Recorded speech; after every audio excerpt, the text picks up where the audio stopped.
லட்சத்தீவு குமரிக்கடல் பகுதிகளுக்கு மேலேயும் இலங்கை கடலோரத்துக்கு அப்பால் இருக்கும் தென்மேற்கு வங்கக்கடல் பகுதிகளிலும் காற்றழுத்த தாழ்வு சுழற்சி இருக்கு.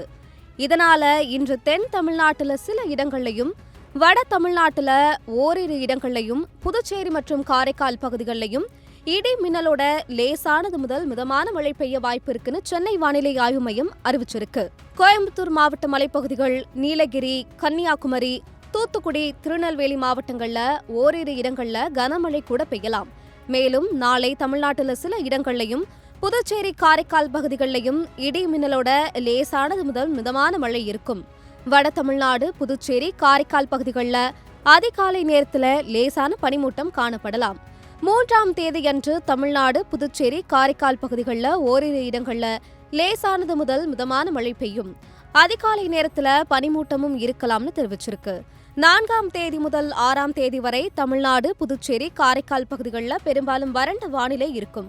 ஆனாலும் காலையில ஓரிரு இடங்கள்ல லேசான பனிமூட்டம் இருக்கலாம். 7ஆம் தேதி மறுபடியும் தமிழ்நாடு, புதுச்சேரி, காரைக்கால் பகுதிகளில் சில இடங்கள்ல லேசானது முதல் மிதமான மழை பெய்ய வாய்ப்பு இருக்கு. சென்னை மற்றும் புறநகர் பகுதிகளில் இன்று மற்றும் நாளையும் வானம் ஓரளவு மேகமூட்டத்தோட இருக்கும்.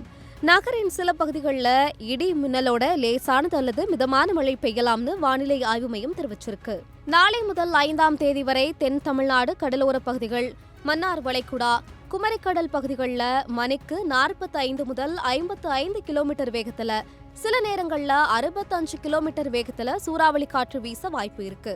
அதனால இந்த நாட்கள்ல மீனவர்கள் இந்த கடல் பகுதிக்கு போக வேண்டாம்னு மீனவர்களுக்கு எச்சரிக்கை கொடுத்திருக்காங்க.